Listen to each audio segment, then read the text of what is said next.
नमस्कार, आप देख रहे हैं अपना बिहार और आपके साथ मैं हूं विवेक। सबसे खास बुलेटिन इस वक्त आप देख पा रहे हैं और इस आधे घंटे में हम आपको बिहार की हर एक बड़ी खबर दिखाएंगे और दिखाएंगे कि बीपीएससी पेपर लीक कांड का जो सेटर है वो कोई अधिकारी है या फिर कोई और है।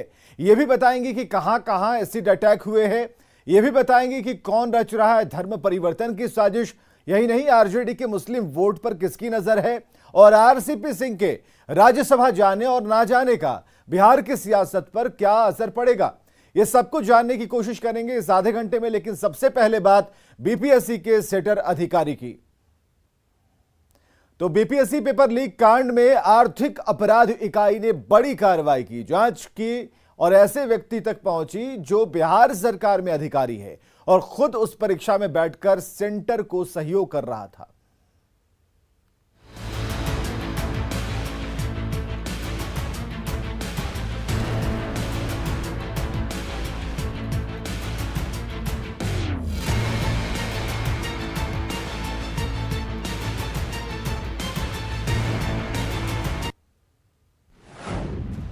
बीपीएससी पेपर लीक कांड में बड़ी कार्रवाई।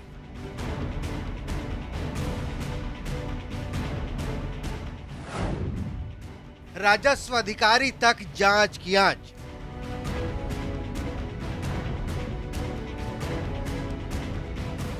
जिस सॉल्वर गैंग ने एक झटके में 6 लाख परीक्षार्थियों के सपने को चकनाचूर कर दिया था,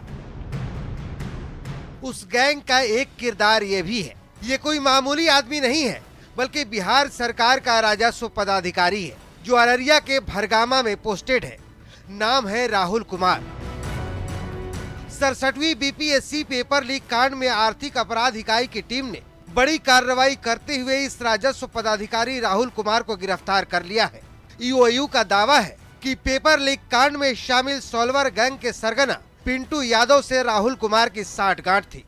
राजस्व पदाधिकारी के पद पर तैनात राहुल कुमार को आर्थिक अपराध इकाई ने गिरफ्तार कर लिया है। दरअसल राहुल कुमार 67वीं बीपीएससी परीक्षा में खुद एग्जामिनी थे और सीवान के एक परीक्षा केंद्र पर वो परीक्षा दे रहे थे। 12 बजे से परीक्षा शुरू होनी थी, लेकिन 11 बजे ही राहुल कुमार के मोबाइल पर क्वेश्चन और आंसर शीट जो है वह पहुंच गया था मोबाइल पर, और इसके बाद से उन्होंने अपने मोबाइल से कई लोगों को क्वेश्चन और आंसर शीट मुहैया कराया था। जो जानकारी मिली है आर्थिक अपराध इकाई के सूत्रों के हवाले से, उसके अनुसार जो सॉल्वर गैंग का सरगना पिंटू यादव जो एनआईटी पास आउट है, उससे राहुल कुमार की पुरानी साठगांठ रही है और उसी के माध्यम से लगातार जिस दिन परीक्षा थी उस दिन सुबह से ही वो एक्टिव थे और कई बार बातचीत किए थे पिंटू यादव से, जो फिलहाल इस मामले में फरार चल रहा है। बीपीएससी परीक्षा में परीक्षार्थी के तौर पर शामिल हुआ था राहुल। सिवान में था राजस्व पदाधिकारी राहुल का सेंटर। परीक्षा के 1 घंटे पहले ही राहुल के पास पहुंचा था प्रश्न पत्र। मुख्य सरगना आनंद गौरव के संपर्क में था राहुल कुमार। बीपीएससी प्रश्न पत्र के जवाब भी भेजे गए थे राहुल कुमार को। दरअसल 9 मई को पटना के आर्थिक अपराध इकाई में राहुल के खिलाफ शिकायत दर्ज की गई थी, जिसके बाद आर्थिक अपराध इकाई ने राहुल को धर दबोचा है। माना जा रहा है कि सोमवार को भी आर्थिक अपराध इकाई कुछ और लोगों के गिरफ्तार तक पहुंच सकती है। पटना से न्यूज 18 के लिए संजय कुमार की रिपोर्ट।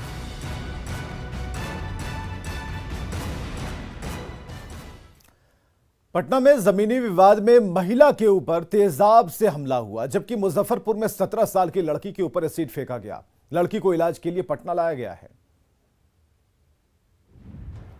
बिहार में तेज हुए तेजाबी हमले।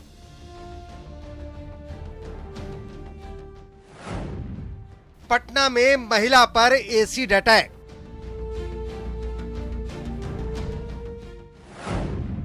मुजफ्फरपुर में तेजाब से लड़की घायल। ये जले हुए कपड़े और जलकर काली पड़ चुकी घास को देखिए। ये यूं ही नहीं जली है, इसे एसिड से जलाया गया है। सोचिए, जिसके ऊपर ये तेजाब गिरता उसका क्या होता। तस्वीरें पटना के राजीव नगर थाना क्षेत्र के आशियाना फेज नंबर 2 की हैं। जमीन विवाद में पड़ोसी ने महिला पर तेजाब से हमला कर दिया। ईश्वर की कृपा रही कि महिला का चेहरा बच गया, लेकिन घास बेचारी जलकर काली पड़ गई। यही वो स्थल है जहां पर महिला पर एसिड अटैक किया गया और यह तस्वीर हम आपको दिखा पा रहे हैं। और यही वो डब्बा है जिससे एसिड फेंका गया था और यहाँ की क्या परिस्थिति है इसको आप तस्वीरों में देखकर बखूबी इसका अंदाजा लगा सकते हैं। एसिड अटैक में महिला का चेहरा तो बच गया, लेकिन शरीर के दूसरे अंगों पर तेजाब के निशान अब भी हैं। घटना के बाद से महिला डरी और सहमी है। चेहरा ही पे फेंका है, लेकिन चुन्नी यहीं पे थाना पे है। हम चुन्नी रख लिए मुंह पे। जब चुन्नी रख लिए तो थोड़ा सा डिब्बा में लगा तो पीछे से मारा है, तो पीछे से पूरा कपड़ा जल गया है। पूरा कपड़ा इतनी बुरी, मतलब कपड़ा ही फिर पैर में पूरा कमर से लेके यहाँ गोड़ में पूरा नीचे तक जला हुआ है, पूरा जल गया है। पुलिस ने रंजीत कुमार नाम के आरोपी को गिरफ्तार किया है, लेकिन वो आरोपों को नकार रहा है। पहले भी आपके साथ मामला हुआ? हाँ, मामला हुआ है हमारा जमीनी विवाद को हुआ? लेकर के हमारा मामला था पहले से, ठीक है। और ये जो कांड से हमारा कोई ताल्लुकात नहीं है, कोई लेना देना नहीं है। तेजाब से हमला मुजफ्फरपुर में भी हुआ। कुढ़नी इलाके में एक 17 साल की लड़की पर तेजाब फेंका गया। एसिड से झुलसी लड़की को इलाज के लिए पटना लाया गया है, जहां उसकी हालत गंभीर बताई जा रही है। वैसे इस एसिड अटैक की जांच फॉरेंसिक टीम ने शुरू कर दी है। ये वही रूम है जहां पर जो लड़की है वह सो रही थी। करीब 2 बजे रात का वक्त था और उसी वक्त अचानक एक अज्ञात व्यक्ति जो घर में आता है और उसने तेजाब से अटैक किया। लेकिन सवाल है कि आखिर कैसी है ये तेजाबी सोच, क्यों बढ़ रहे हैं एसिड अटैक के मामले। न्यूज़ 18 के लिए पटना से संजय कुमार और मुजफ्फरपुर से प्रियांक सौरभ की रिपोर्ट। सारण के जटुआ पंचायत में धर्मांतरण का मामला सामने आने के बाद हंगामा खड़ा हो गया। हालांकि पुलिस ने जबरन धर्मांतरण से इनकार किया है, लेकिन गांव वाले प्रलोभन देकर धर्म बदलवाने की बात कह रहे हैं। छपरा में चल रहा धर्मांतरण का गंदा खेल।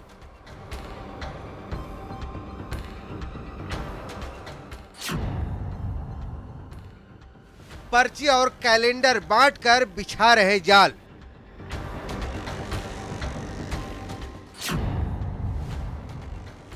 दिखाई जा रही जालसाजी वाली फिल्म।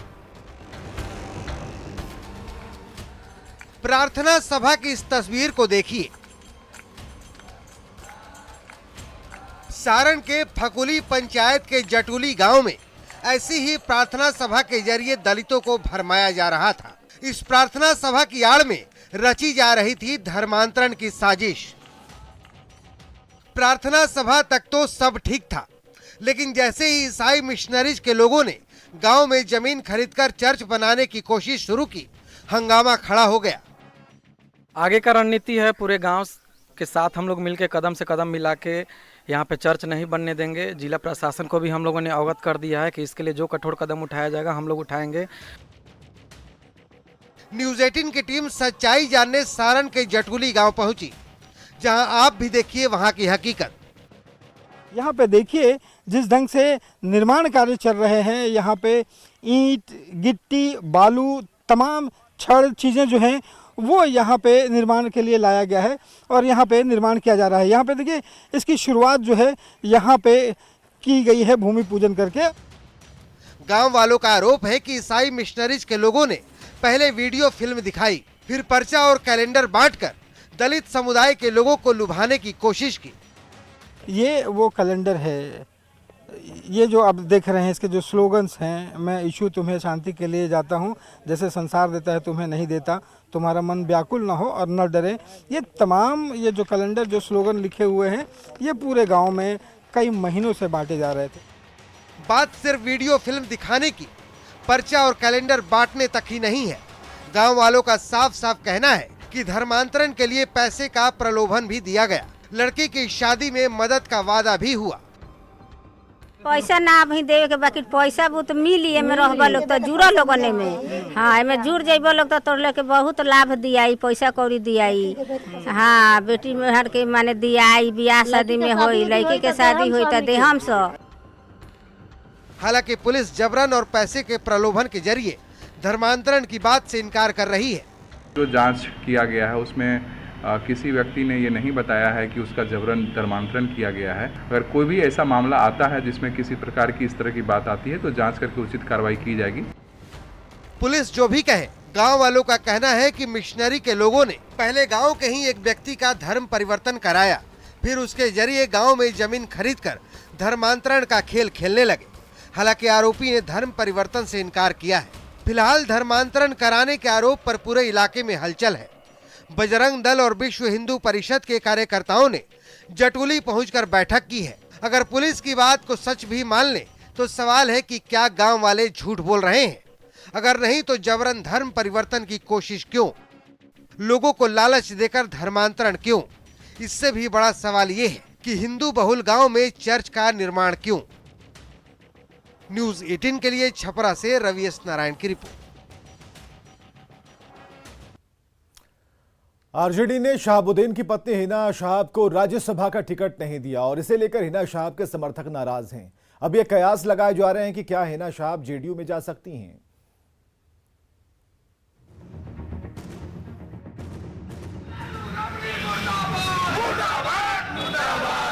इन दो तस्वीरों को देखिए। पहली तस्वीर पटना और दूसरी सिवान की है। शुक्रवार को लालू प्रसाद की बड़ी बेटी मीसा भारती और आरजेडी के पूर्व विधायक फैयाज अहमद ने राज्यसभा के लिए नॉमिनेशन किया। पटना में नॉमिनेशन हुआ और पटना से करीब 135 किलोमीटर दूर सिवान में सड़क पर नारेबाजी होने लगी।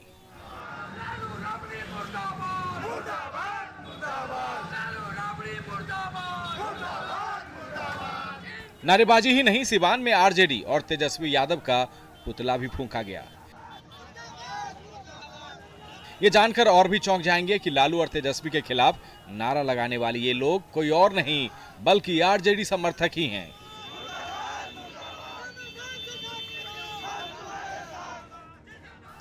जी हां, ये लोग हिना शहाब के समर्थक हैं। उसी हिना शहाब के जो आरजेडी के पूर्व सांसद शहाबुद्दीन की पत्नी हैं। हिना शहाब और उनके समर्थकों को उम्मीद थी कि पार्टी उन्हें राज्यसभा भेजेगी, लेकिन जैसे ही हिना शहाब की जगह फैयाज अहमद का नाम सामने आया, हिना शहाब के समर्थक भड़क गए।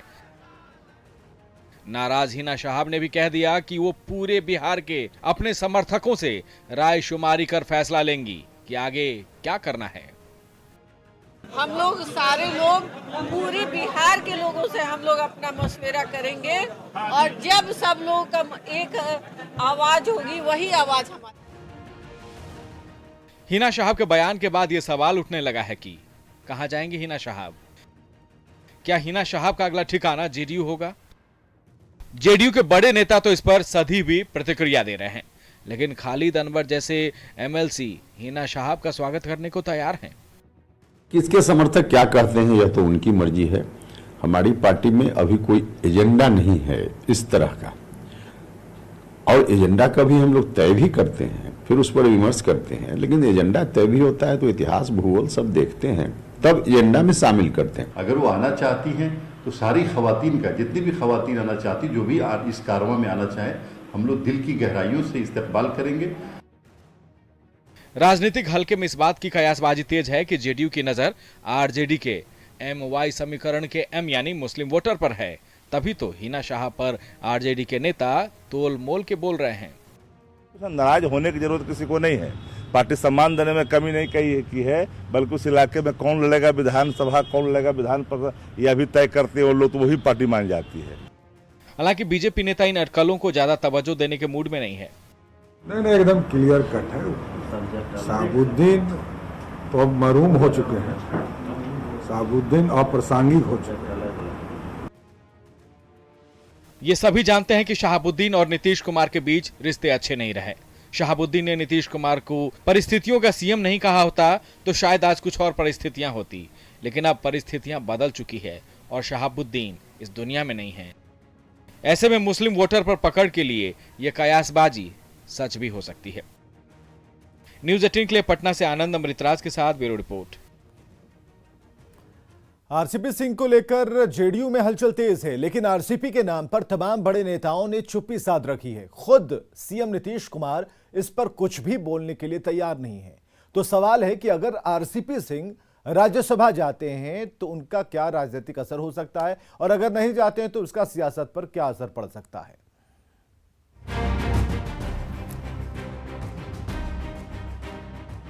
नरेंद्र मोदी मंत्रिमंडल में इस्पात मंत्री और जेडीयू के पूर्व अध्यक्ष आरसीपी सिंह।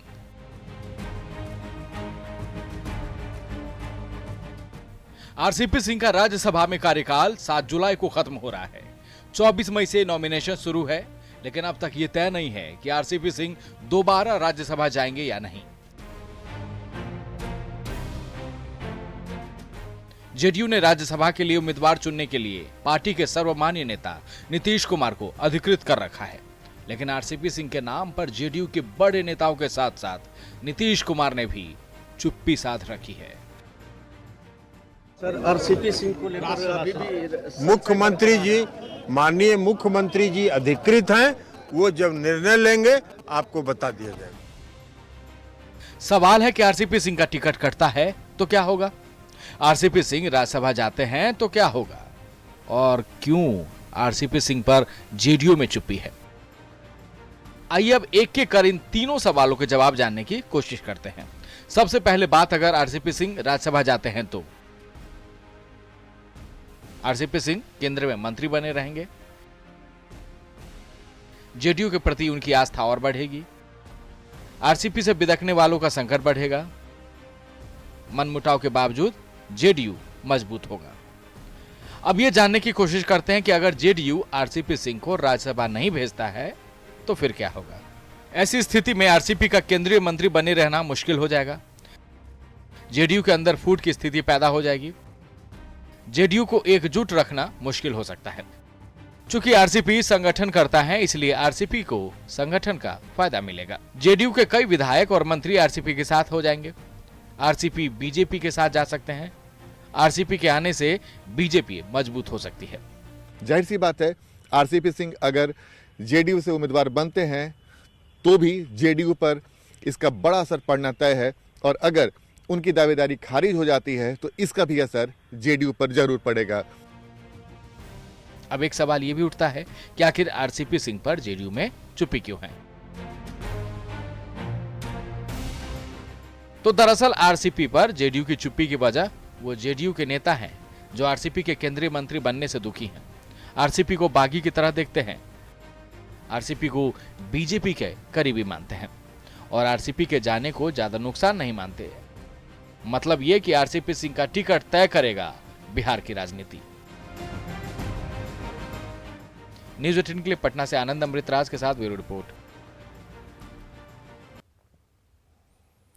मुजफ्फरपुर की शाही लीची का स्वाद राष्ट्रपति और प्रधानमंत्री भी लेंगे। खास तौर पर गिफ्ट पैक लीची के 1250 डिब्बे रेफ्रिजरेटेड ट्रकों से दिल्ली भेजे गए, जहां से इनका स्वाद उन लोगों तक पहुंचेगा।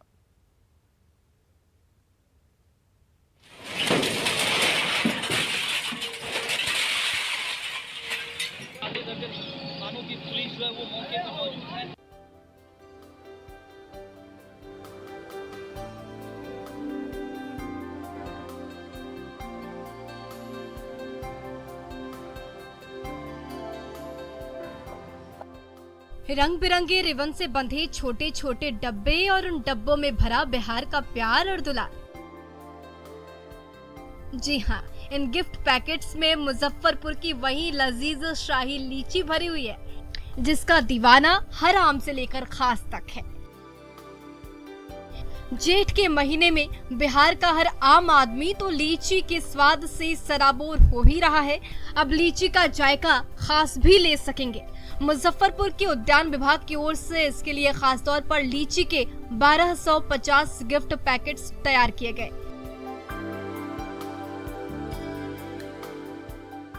जिसे रेफ्रिजरेटेड ट्रक पर लादकर दिल्ली के बिहार भवन के लिए रवाना किया गया, जहां से मुजफ्फरपुर की शाही लीची का स्वाद राष्ट्रपति और प्रधानमंत्री से लेकर कई केंद्रीय मंत्री और गणमान्य तक पहुंचाया जाएगा। ये परंपरा बहुत वर्षों से चली आ रही है कि बिहार के जिला प्रशासन के तरफ से मुजफ्फरपुर के द्वारा शाही लीची, जिसको जीआई टैग प्राप्त है, वो बिहार भवन भेजी जाती है भारत सरकार के, माननीय प्रधानमंत्री, राष्ट्रपति और सभी गणमान्य व्यक्तियों को वहाँ से इसका वितरण किया जाता है। लाल लाल बेगूसराय में पत्रकार सुभाष कुमार की हत्या के बाद अब पुलिस ने अपराधियों की पूरी तरह दबिश बनानी शुरू कर दी है। सरेंडर नहीं करने पर मुख्य आरोपी रोशन कुमार और प्रियांशु कुमार के घर कुर्की जब्ती की गई। साथ ही आरोपियों के घर को बुलडोजर चलाकर तोड़ा गया। आरोपियों के शकरपुरा गांव स्थित घर पर बुलडोजर से कुर्की जब्ती की गई। घर के अंदर चौखट को लोहे के रॉड से तोड़ा गया। वहीं घर के बाहरी हिस्से को भी जेसीबी से ध्वस्त कर दिया गया।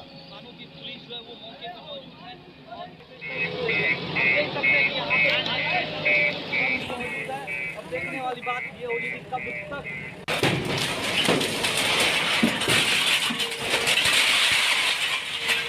आगे दर्जन थानों की पुलिस जो है वो मौके पर मौजूद है और आप देख सकते हैं कि यहाँ पे अब देखने वाली बात ये होगी।